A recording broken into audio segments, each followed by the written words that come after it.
Почитувани, лицемерието на СДС уште еднаш се покажува на дело.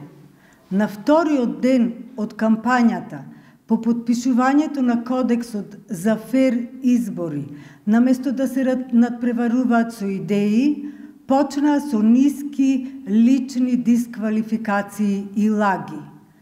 Очигледно стравот кај СДС од поразот на 15 октомври е толку голем, што наместо да зборуваат за себе и за тоа што ќе направат за Битола, се занимаваат со нас.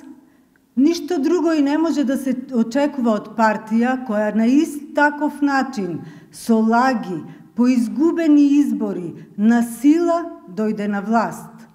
Граѓаните на 15 октомври ќе им дадат јасна порака дека ќе гласаат за проекти, дела и резултати, а не за озборувања, некомпетентност и недоследност.